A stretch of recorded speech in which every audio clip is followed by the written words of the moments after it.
Welcome back to PoPolitickin.com, your home for self-help meets hip-hop. Make sure you go on Spotify, Google Play. The videos are now on YouTube and they're on our Facebook page. Type in PoPolitickin, the summer since 2008. 1212, and place to be with the homie Drew. How you doing? I'm great, man. How you feeling? I'm good, man. I don't get a lot of male singers on the show, so it's cool. Okay. I mean, your name is that's just your look like that's your original name, Drew. Now my full name is Andrew. Yeah, so they just call you Drew, right? That sound like, that's how you get the nickname Drew, right? Yeah, back in the day they called me Drew. And when I was in the group, my nickname was Drew, but it was DRU for Determined, Revolutionary, Unstoppable. So what group was you in? In essence. Okay. In essence, our biggest hit. We were managed by Funkmaster Flex. Okay. And our biggest hit was "You'll Never Find." We sampled the Quiet Storm beat, and yeah, I mean that was our biggest hit as a group. We're signed to BMG in Canada also. Okay, so just let me know more about your background. Like, what year you got involved with music? The what? What year did you get involved with music? Oh man, I started in music. We started in the group. I don't want to date myself too much, but early '90s, and we got signed to BMG. We were a group for around 10 years or so before we got signed to BMG Canada. And yeah, man, we're the only Canadian R&B group in Canadian history to get to the level of success in Canada that we have.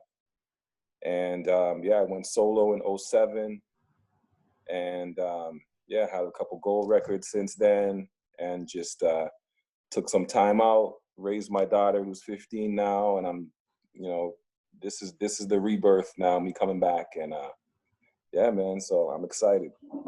So how is it growing up in Canada? Like, what's the difference between Canada and the States? You know what? It's changed a lot over the years. Like when I was in the group, we were the only R&B group in Canada. You know what I mean? So it was a lot of artists that were coming up that were kids around that time. I can call out, Bieber, Drake, The Weeknd. They were all, kids watching Canadian TV, and they saw us. So I think we helped to inspire some artists that are huge right now by at least showing them on Canadian TV that, yeah, you can do R&B music or hip hop music from this country, So yeah, man, just growing up here, it was a lot of us watching the US industry, right? We're pop and R&B music. We didn't have people to look up to when we were coming up that were from Canada. So of course we had to watch, US television, satellite radio, and, satellite TV to get like, BET, MTV, to get all those influences. We didn't have it here. But I said, what about when Craig David's from Canada? Craig David? The guy that had Can You Feel Me In? He wasn't from Canada? No, he's from the UK. Oh, my bad. And then I think I interviewed a lady. I want to say you heard somebody call her name Julie Black. Oh yeah, man, that's definitely Toronto. Yeah, I just interviewed her like probably around this time last year. I remember she was talking about. I know she was telling me how it is out there too. Yeah, man, Julie Black is definitely one of the pioneers. I would say in essence, Julie Black, Glenn Lewis, Deborah Cox, to me, Robin Thicke, as Canadians that have kind of pioneered urban music in this country, Canada. Yeah. So who are some more of your influences? That's what I'm saying. Like, we had to draw off of U.S. influences. Like, coming up, the only Canadian R&B singer that influenced me, I would say straight up, would be Glenn Lewis, because he was like the first dude singing real R&B, real soul music out of Canada that we had never really seen before that at his level. And Glenn Lewis a little bit older than me, so we kind of finally had someone to look up to. But other than that, I would say it was all U.S. influences, from Marvin Gaye to you know, the Temptations to New Edition to Jodeci to Boys to Men, you know, all the way up to, you know, Usher, Frank Ocean. Those are my influences, you know? So yeah, man. And then who is Dru? Who is Dru? That's a good question, man. Dru, you know, I think that's what we're all striving for, right? I think this life, we're here to figure out who we are. But over the years, coming from the group, you know, before the group, I was a really, really painfully shy child. I used to stutter like crazy. I would have never been able to have this kind of conversation without stuttering my ass off. Mm-hmm. You know, so being in the group helped to break me out of my shyness and built a confidence in me that at the time I didn't know was preparing me for this, you know, whole solo career. Mm-hmm. But Dru is a down-to-earth, hardworking R&B singer from Toronto, you know, and I am uninfluenced by, you know, pop radio. What's the next, you know, what was the hottest hit on radio? Let me duplicate that. You know, I'm more just making music from my heart. If I feel it and I love it, I hope my fans feel the same way. And how would you describe your music? My music is, I guess I gotta call it traditional R&B. That's what it's called now, apparently. Traditional R&B. I would say with, you know, sprinkles of pop, sprinkles of hip hop, sprinkles of soul music. So there's no real, I'm not really putting myself in a box, so to speak. So if I, you know, I wake up one day and I want to do what I would consider a pop record, you know, I'll do that. And it's not based off of anything other than the way I feel. And then we was talking about, like you said, traditional R&B. So I had another conversation with one of my friends. We're trying to see what happened to the groups, like the male R&B groups, the female R&B groups. Like a lot of them faded away. So since you came from a group, what's your opinion on it? Man, there's so many different. We could take this real deep. We could go down the rabbit hole with this one, man, because as much as people say, oh, well, you know, groups just phased out. Why did they phase out though? Was it a planned conspiracy? Was it set up to separate, you know, groups that come together to build something bigger than themselves? Like, I would say even hip hop groups don't exist anymore either. Mm-hmm. Like right. crews and cliques that would come together. But it could go deeper than that. Like, as much as, okay, being in a group feels good to not split that money 5 ways, my friend. You know, and have to split it depending on your deal with your record label or your management or, you know, the rest of your team that has to be paid, PR, whatever. You know, you're making a bigger portion of the pie, so to speak. But I miss groups, man. Like I miss the dynamic of that. And, you know, this could stem from something way deeper. Like I said, we could go down the rabbit hole with this, where they're trying to just even separate families, and they're trying to separate the power of groups of people coming together. It's easier to control us if we're separated, you know? So it could even go deeper. I mean, like, and we're talking about the music industry. So, you know, the music industry is just full of conspiracy and, you know, stories and people's views on what's really happening behind the scenes. So who knows, man? And then what do you love about music the most? I love being able, you know what it is? It just makes me feel when I love singing, first of all. More than anything, I love singing more than, you know, more than songwriting, more than even performing. As much as I love to perform, I just love to sing, even if I sing by myself in my bedroom, right? It's just a feeling that you get. It feels like it comes from a real place, you know. It makes me feel amazing. So number one, the thing about music I love the most is just the way it makes me feel, man. Just letting out my voice, you know. That's tight. I would say, so talk about some of your projects. I was actually listening to the so you must have redid the song, because you was first saying it was, this is the group song that you never find. So you redid it as a single song? Yeah, so it's just over 20 years that we originally put the song out. So this is like 20-year anniversary. And you know, I was thinking about the new album and you know, hearing a lot of R&B. As much as I think it's kind of cool that people are sampling from, you know, 90s R&B, I think it really shows a lot of respect and really shows the effect that 90s R&B has had just on the R&B industry.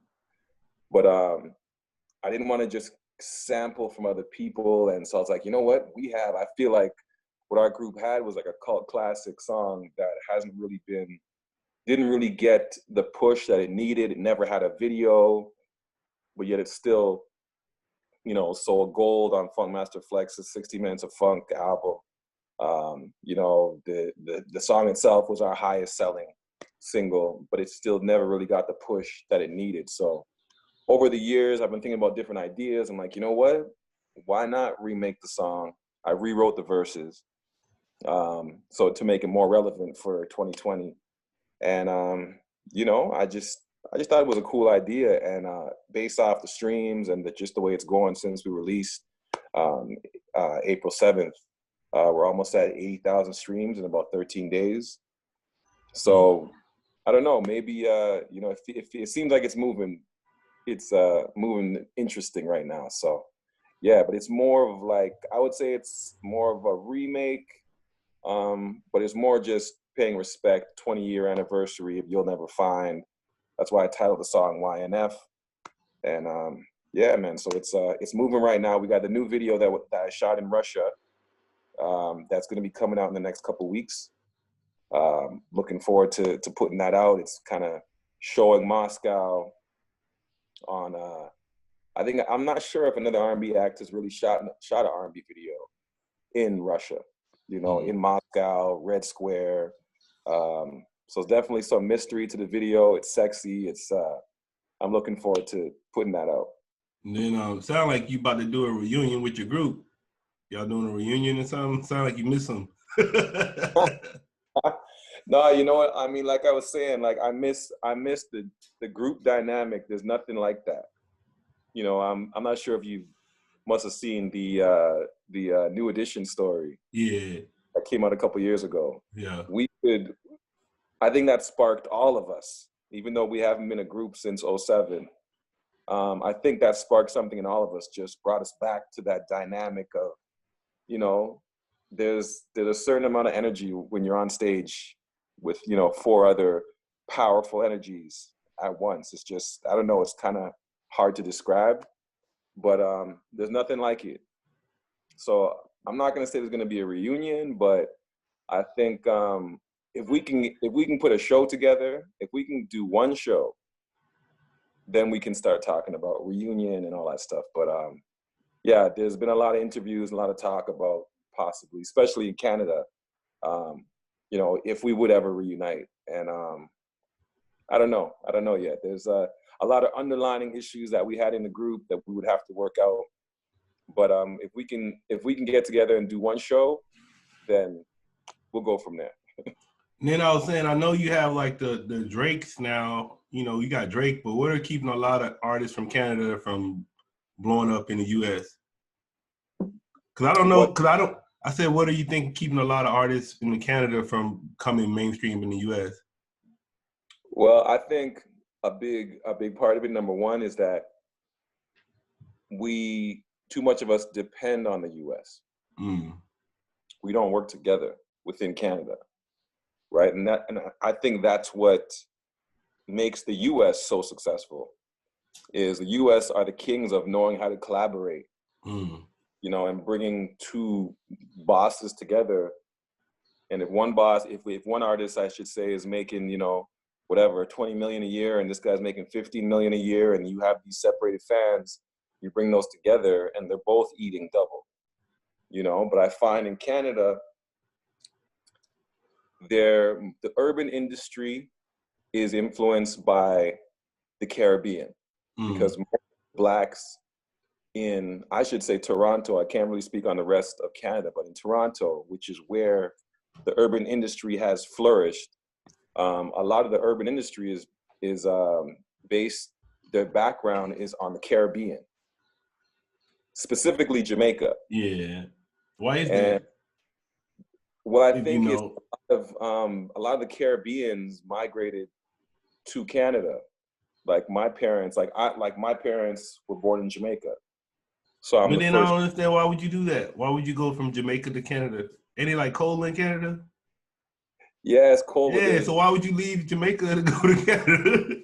money. Oh, There's okay. more It's always opportunity. about money, huh? Yeah. There's more opportunity here at the time. And that's why a lot of the urban industry here is very Caribbean influenced.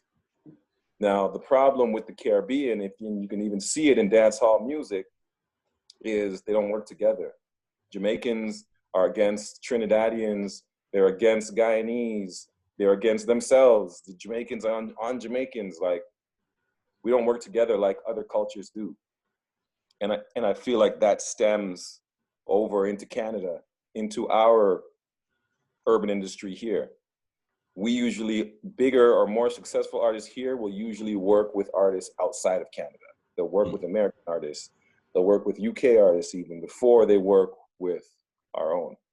And I think if we came together more, it's slowly changing, but a prime example, I love Drake.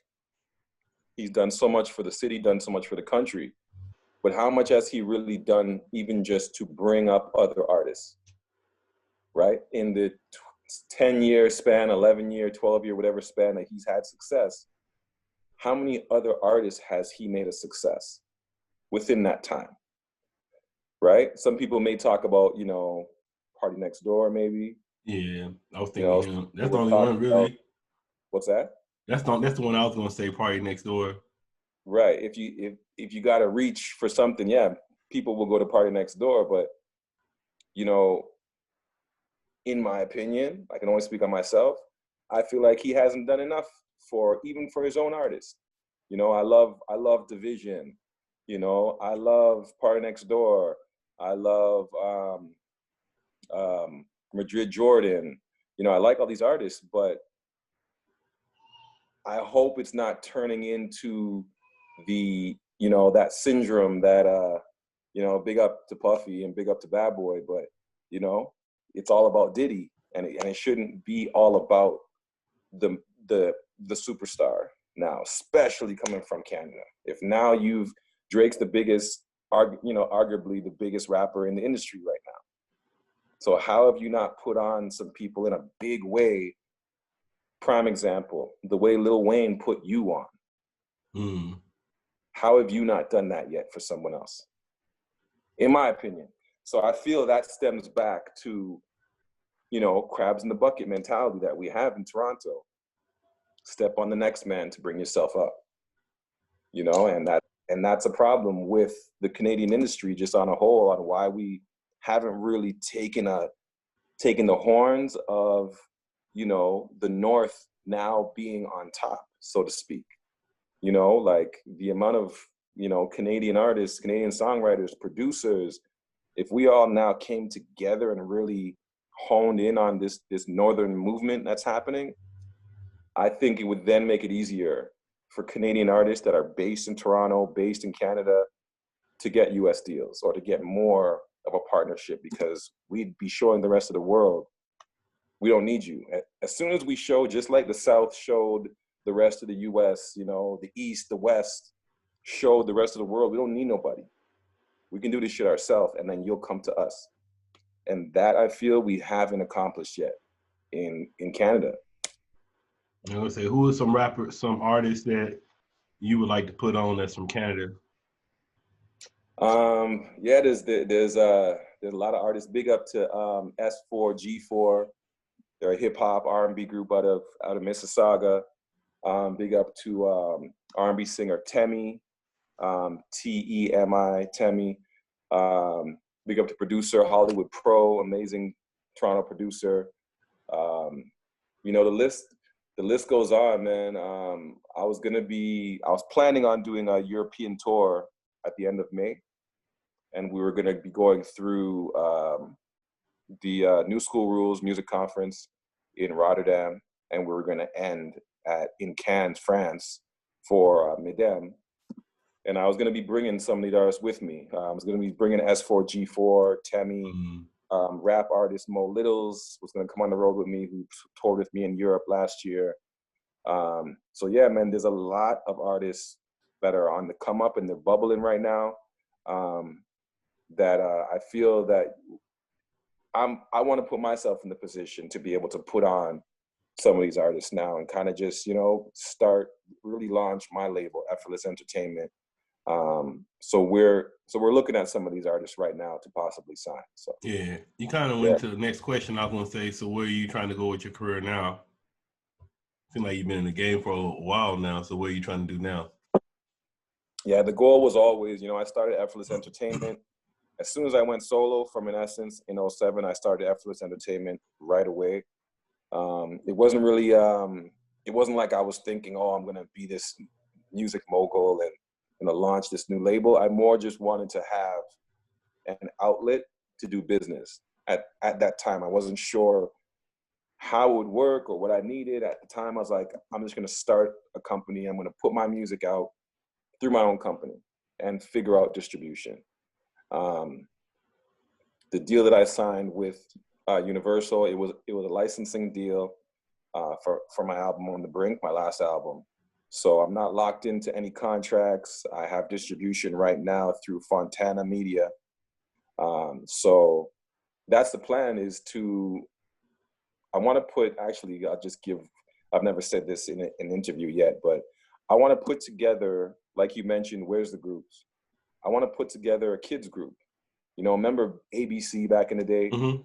Another Bad Creation. Like, yeah. I want to put together a cool group, you know, three boys of different backgrounds, you know, that can sing, dance, rap, and just kind of give these. I feel the younger female fans are yearning for something like that again. And back in the day, I just feel like that was just real cool. So I definitely want to sign new artists, but I will be putting a kids group together around ages like, you know, 9 to say 13 or so, 9 to 12, 3 boys. So yeah, man, I'm definitely looking to sign some acts and just open up some opportunity that I never had coming up. But how isn't it hard to find talent that young? Because I mean, that's young. That mean they need to been already kind of starting when they was like, what, 6, 7? Yeah, you would think it would be difficult. Like, I just worked with this school, Star School Academy, based out of Toronto. And these kids started from when they were 4. Yeah. Right? They're young. So these are parents that notice from a young age that their children have a talent. And those are the kids that I would want to target. Those schools, you know, we would go through all the, you know, all the art schools, kids art schools. You know, maybe we're going to do a little reality show connected to it where we search to put this group together. But no, man, there is a lot of talented kids out there that are serious from a young age. I don't know if maybe, you know, maybe Bieber influences these kids, or maybe, but there's a lot of really young kids that want to start young, and the parents, you know, see the spark in them from young, and those are the schools I would target. And like the city and the inner city kids that, you know, would never have the opportunity, say, to be able to be in front of a label executive, or, you know, come into their city and do these types of talent searches. So yeah, man, definitely.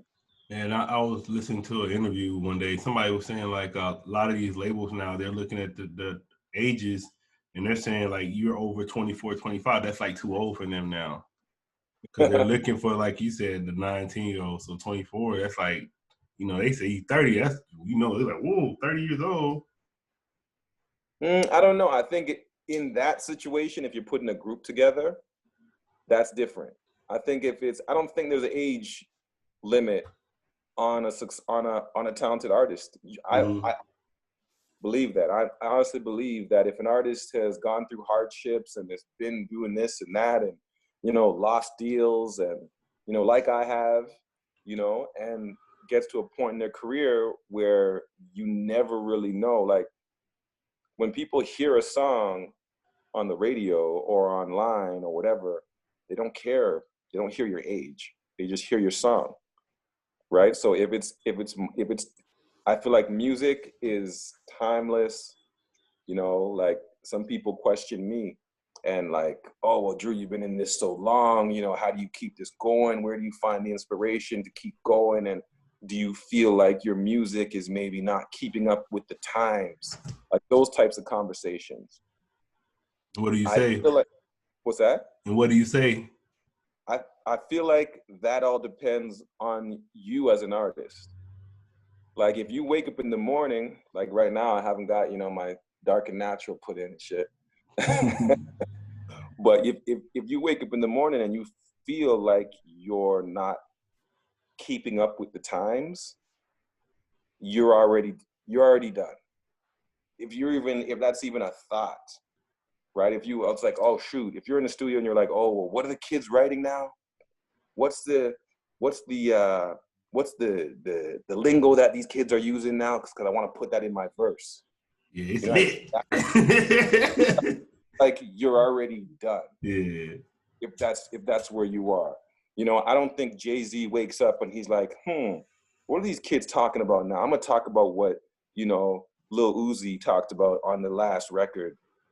Jay-Z's a boss. Jay-Z is, you know, he's teaching these young artists how to move. And I feel like that is lacking in the music industry today.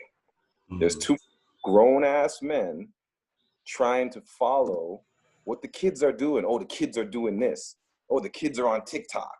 Oh, the kids are, you know, doing the TikTok. Like, stop it, man. Like, I have nothing against what the younger generation is doing. I love it.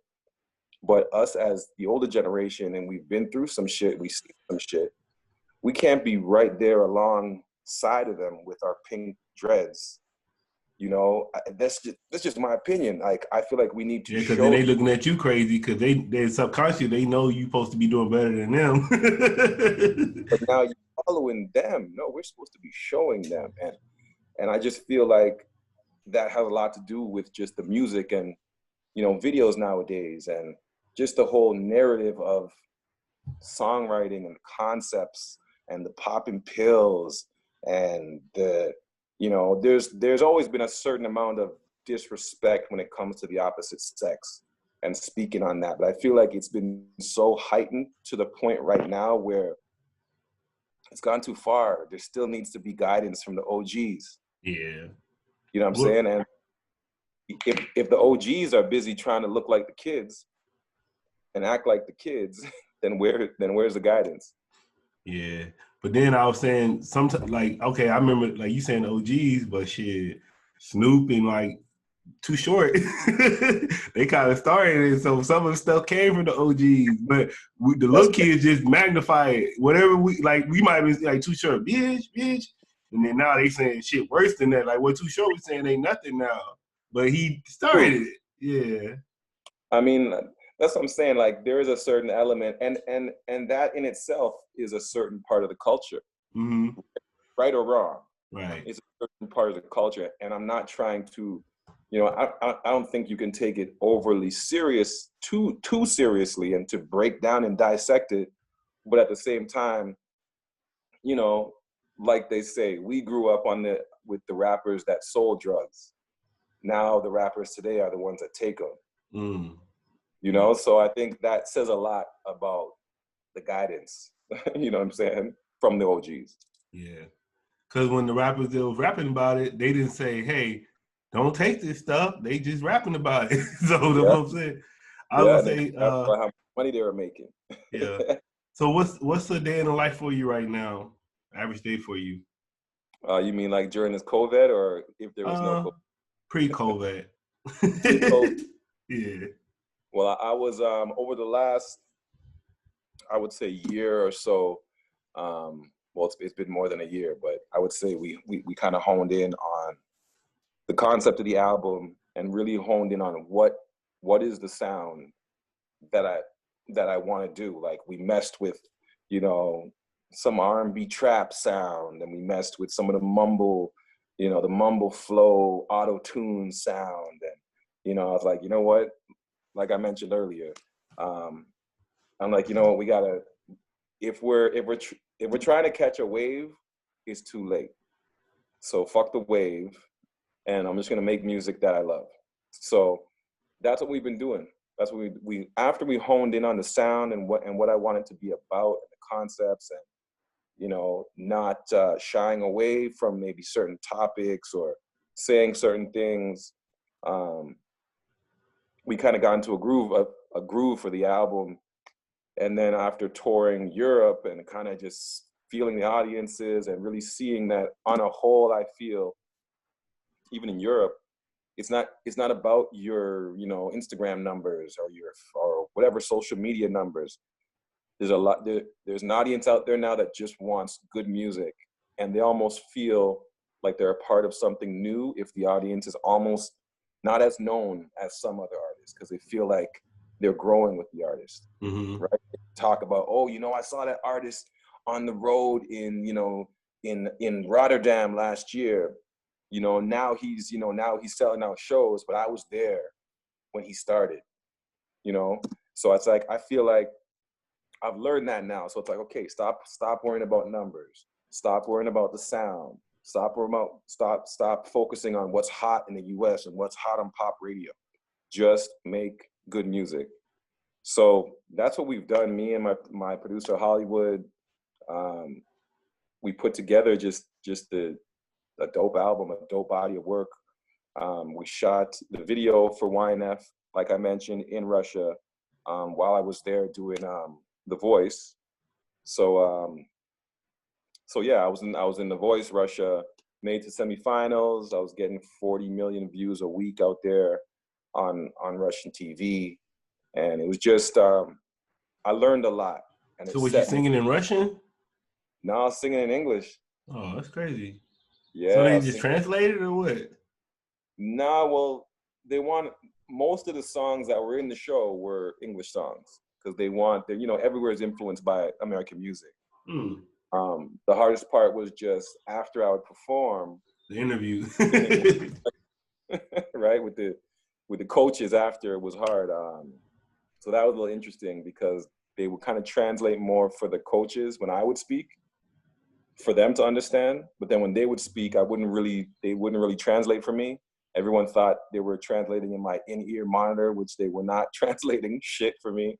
So it made it interesting. But yeah, no, that also opened my eyes to just that the world is a bigger place, and you know, I don't have to focus on just what's hot in the US.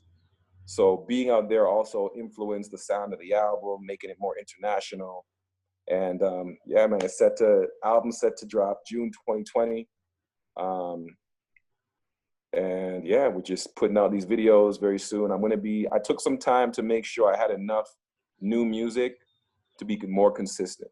Over the past 2 years, I feel like I haven't been consistent enough. So I took some time to make sure I got the music, we have the content, we have the videos, we have, you know, the photos, the new look. You know, I look a little different than I did 2-3 years ago. What happened? What's that? What you do different?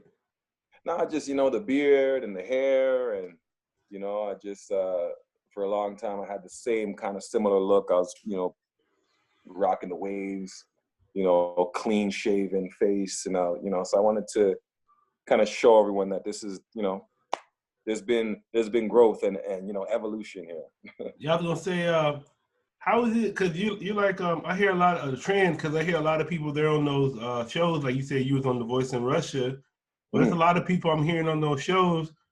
They're not really new artists. They've been out for a while. So how is that going on there? But you're not new, but they kind of probably talking to you like you're new or something. You know, giving you tips and shit. But you've been doing it, like you said, you signed early 2000s. You said you started. Yeah, Over man. 20 years. You know what I'm saying? They're kind of weird.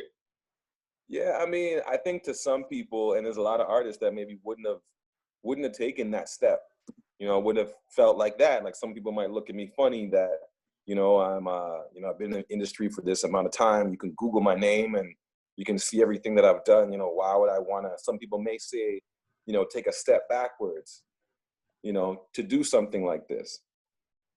But in the same way, what is old or what's been seen already, I'm brand new there. Mm-hmm. I'm brand new there. I'm Black, so I stand out, which is another reason why I did it. That was a conscious decision. You know, people feel they oversaturate the US market, you know, and oh, they feel, oh, I'm an R&B singer, so I got to go to the US.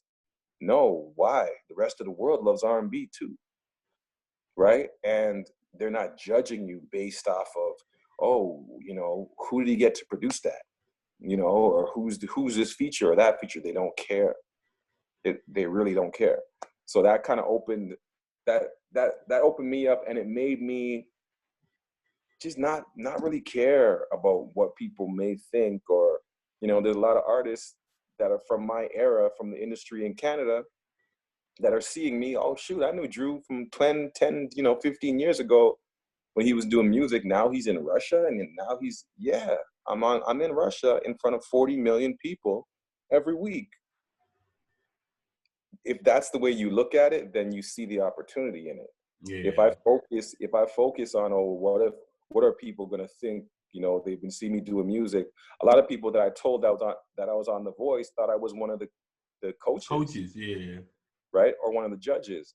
But it's like, no, I'm a contestant, and they're like, oh, like, yeah, that's what I do. I'm a singer. You know what I mean? Like, I find a lot of artists get caught up in their pride, and like, I would always bring this up, like, where are all these artists that I grew up on that I loved? You know, why is it just because, you know, just to name someone out of the blue, Carl Thomas, that was signed to Bad Boy. Yeah. I loved Carl Thomas. I love his voice. I loved his songs. You know, why couldn't he then just keep writing or collaborate with other people? But I find it's like a lot of us get caught up in our own head and we'll miss certain opportunities just based on, I don't know if that's a good look for me. Well, who says this is a bad look for you? How do you know that this one little thing isn't going to spark another opportunity that will spark another opportunity? Yeah, you know, and when we're bogged down by, well, shit, you know, I want to post on Instagram that I'm on Rodeo Drive. You know, I want to post that I'm in Brooklyn, or I'm in Manhattan, or you know, I'm at the Grammys. I want to post that stuff. And if it's not stuff on that level, then I don't want people to post no more. Yeah. Right? You know what I mean? And I was there. I was there too. I was there for a minute. Like, you know, okay, you know, when I was taking, you know, first class flights into LA to record, okay, I'll post that. I'll post my first class flight. I'll post my seat, post them bringing me nuts and warm fucking cookies and shit. You know what I mean? But didn't want to show the real of everything. And I don't care about that no more, man.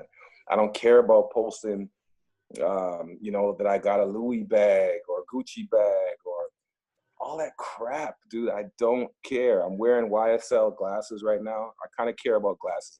Okay, give me that. But I mean, at the end of the day, that stuff don't really matter like that. Like, it don't matter. Like I say, when you dying, I don't think none of that stuff matters like that. I think it's gonna be your friends, family, shit like that is gonna be important. It ain't gonna be material stuff at the end of the day. But it's good to have some nice stuff, you know. Yeah, of course. Yeah, if you work hard, you should have certain things for yourself. But if you're having it to show other people, yeah, but then what I realized too is then it's like what you value and what that person values is completely different.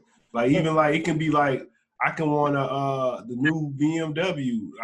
It can be $100,000. It can be, I bust my ass for that car. But then it could be a billionaire. He look at that car like it's a kid. You know what I'm saying? So it's like, if you play that game, it's always gonna be somebody that got more money than you and can floss harder than you. So you gonna you gonna be caught up in a rat trap doing that game. Yeah, man. Like, honestly, I feel like I'm already a success. You know what I mean? Like, I don't feel like, okay, when I reach this level, then I'm going to be successful. Yeah. Or when I sell this amount of records, I'm going to be successful. No, I have a 15-year-old daughter who's a straight A student.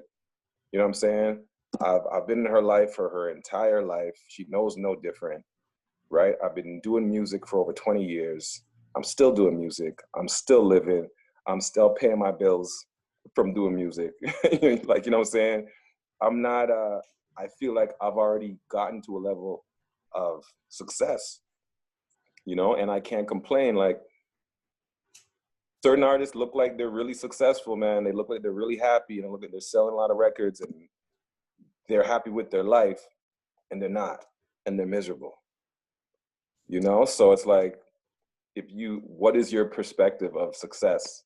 What is your definition of success? Because if I'm already there, then I'm not reaching for anything else. I'm just, you know what I'm saying? I feel like I'm already successful. So that's the vibrations that I'm giving off. Yeah, You know what I mean? trying to maintain and be happy. Yeah. All right. And what would you like to say to your fans and supporters? Oh man, to all my supporters, man, I love you. Thank you. You know, I have so much gratitude, and you know, I'm sorry I haven't been putting out more music in the last 2 years, but like I said, took some time to, you know, get my ammunition, you know, how I call it, or so to speak, get these hits ready to give my fans what they've been waiting on. So I love you. Thank you all, and look out for a lot more music. All right, bro. I want to say thanks for coming through politicking with me. Yes, sir. Of course. Thank you for having me. You got any shout outs, social media? Yeah, man. Follow me at Dru Music, DRUGRANGE. And you can also check out my website, drugrange.com. And yeah, man, check me out. Spotify at Dru Grange. And yeah, hit me up. Stay, you know, I'll keep you posted on my social media sites of what's coming up. And thanks for all the love.